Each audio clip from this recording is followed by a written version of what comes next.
Acabou o Brasileirão na TNT. Não tem mais transmissões da TV por assinatura da Warner Media a partir de 2022. E nesse vídeo eu explico os problemas que levaram a isso.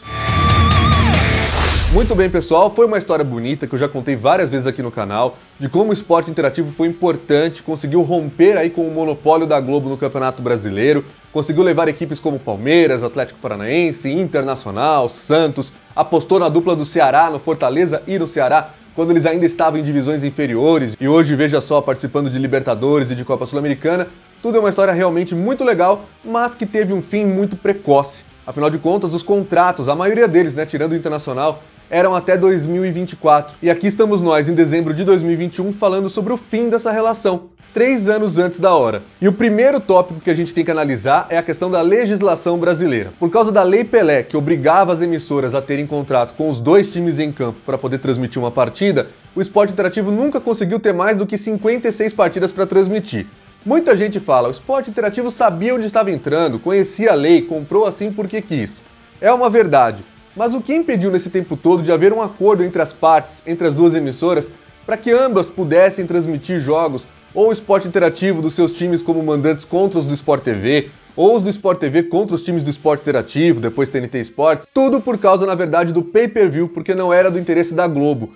Quando a legislação brasileira obriga que você tem que ter contrato com os 2 times em campo, um Palmeiras, que é da TNT, não podia jogar contra um Corinthians, que era do Sport TV, com transmissão na TV por assinatura, mas podia jogar na Globo, na TV aberta, já que ela tinha os 2 times, e podia principalmente jogar no pay-per-view, que também tinha o contrato com os 2 times. Não era interessante para a Globo fazer um contrato de parceria com o esporte interativo para que ambas pudessem, naquela época, transmitir jogos envolvendo todas as equipes.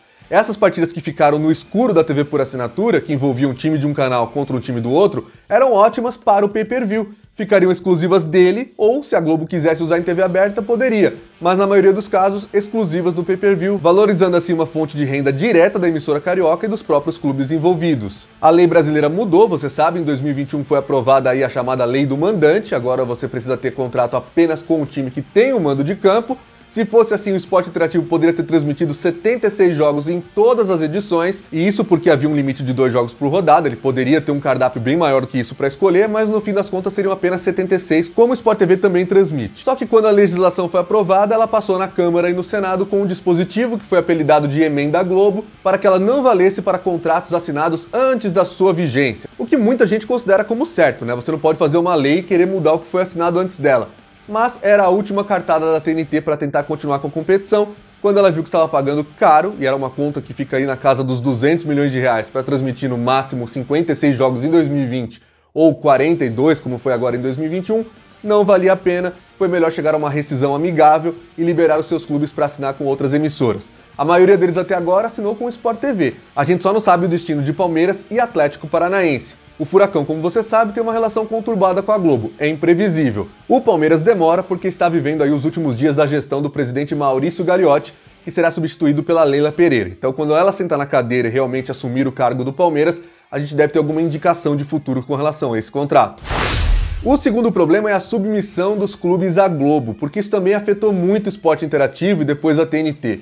Para começar, o esporte interativo lá em 2016 não comprou jogos com bloqueio de praça. Isso aconteceu em 2019 porque os times, conforme eles iam assinando com a Globo, na TV aberta e no pay-per-view, eles encaravam um seguinte cenário. Se eles não exigissem um bloqueio de praça do esporte interativo, a Globo aplicaria uma cláusula redutora de 20% no contrato deles de TV e do pay-per-view. E a gente sabe que a relação dos clubes com a Globo há muitos anos é de antecipação de verbas, é de uma dependência absurda no Campeonato Brasileiro, nos campeonatos estaduais, agora está começando a mudar isso também.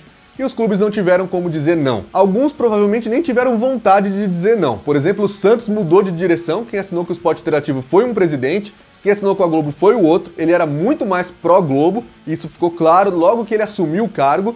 E aí o que aconteceu? O Santos foi o primeiro que puxou essa fila aí, assinando com a Globo e topando exigir do esporte interativo o bloqueio de praça. Bloqueio de praça você sabe o que é, Se você não sabe, é aquela coisa de o jogo ser transmitido para todo o país, menos para o estado onde está sendo realizado. E aí o esporte interativo comprou uma coisa e levou outra. Foi obrigado a aceitar para não prejudicar uma relação com os clubes, afinal de contas eles seriam prejudicados financeiramente. O Palmeiras foi o único time que não aceitou integralmente o que a Globo queria. Tanto que de 2019 a 2021, Só 2 jogos por edição do Campeonato Brasileiro transmitidos pela TNT, pelo Esporte Interativo, com o mando alviverde, tiveram o sinal bloqueado, e para a cidade de São Paulo, não para o estado como é com todos os outros clubes da Série A, porque o Palmeiras tinha condições financeiras de fazer isso, de peitar a Globo e de chegar a ter 5 rodadas do Campeonato Brasileiro de 2019 sem transmissão nem da TV Globo e nem do Premier. Mas tem um terceiro problema que é culpa da Warner Media sim, que é a péssima comunicação com os clubes. Isso começou no final de 2016, quando um dos últimos atos da gestão do presidente Paulo Nobre no Palmeiras foi assinar com o Esporte Interativo. Logo começaram a vazar os valores, que o Esporte Interativo pagaria 100 milhões de reais em luvas. Depois o Esporte Interativo começou a divulgar a versão de que não era na verdade luvas, mas que o Palmeiras tinha feito ali a venda de outros ativos, como amistosos, propagandas, publicidades em geral, porque os outros clubes, segundo a informação que tinha na época, que a mídia especializada publicou, era que as luvas para todo mundo eram no valor de 40 milhões de reais por clubes, e de repente o Palmeiras fica aquele burburinho, né, que tá ganhando 60 milhões a mais que todo mundo, o Palmeiras é o preferido da TNT, é o preferido da Turner, o que está acontecendo? E aí, essa comunicação foi realmente muito complicada, esse barulho pegou nos bastidores, os clubes se sentiram numa espécie de ciumeira e isso já começou a causar problemas. E isso nos leva ao quarto problema, também causado pela Turner Warner Media. Em 2018, um pouquinho depois da Copa do Mundo, o mercado foi abalado com a notícia do fim dos canais Esporte Interativo na TV por assinatura. Aí você imagina ser dirigente de um Palmeiras, de um Ceará, de um Fortaleza, de um Bahia, Santos, Internacional. Você vende os direitos de transmissão por 6 temporadas, de 2019 a 2024, para uma emissora que tem um canal por TV por assinatura e que estava se provando confiável porque comprou, por exemplo, a UEFA Champions League, tirando da ESPN depois de 20 anos de domínio.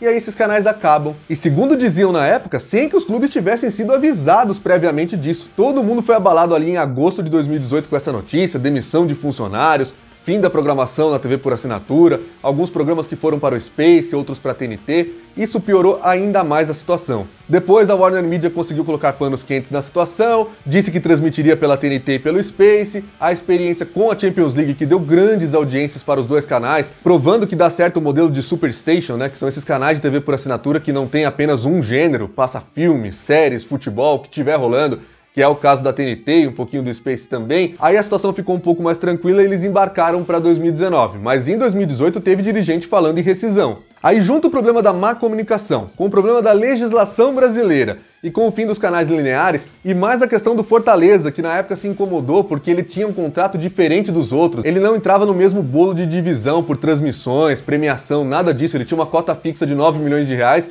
enquanto os outros ganhariam bem mais que isso, números acima aí dos 20 milhões. Pelo lado da Warner Media, a gente pode analisar também que era muito difícil transmitir o Campeonato Brasileiro com os clubes dizendo amém para tudo que a Globo fazia, inclusive escolher jogos da TNT para mostrar em TV aberta e minar a audiência. É realmente uma situação muito complicada, né? Dá pra gente entender os clubes que se revoltaram com a forma como a TNT lidou, mas também dá pra entender a TNT pela forma como reagiu diante de tanta coisa prejudicando o seu projeto nesse caminho. E aí chegamos ao quinto tópico, que foi a aparição de outras oportunidades bem melhores, porque o cenário de mídia esportiva, de direito de transmissão, mudou completamente no Brasil nos últimos 2 anos, mais precisamente no último ano e meio, desde junho de 2020 pra cá. A Globo tá largando competições, o SBT voltou na TV aberta, o streaming tem um outro papel, e aí a Warner Media achou no Campeonato Paulista uma belíssima oportunidade para ter um campeonato seu no streaming, na HBO Max e no estádio TNT Sports, e pode ser o pontapé inicial para novos voos diferentes a partir de 2022. Por exemplo, tem a licitação da Libertadores, a Warner Media é um dos players favoritos. Tem Disney, Warner Media e Globo aí como os principais candidatos aos pacotes de TV por assinatura e de streaming pago. Então pra que gastar quase 200 milhões de reais todos os anos com um campeonato que você só pode transmitir 42 jogos e que a Globo, quando bem quiser, pode pegar uma dessas partidas e abrir o sinal para todo mundo, o que vai estragar a sua audiência?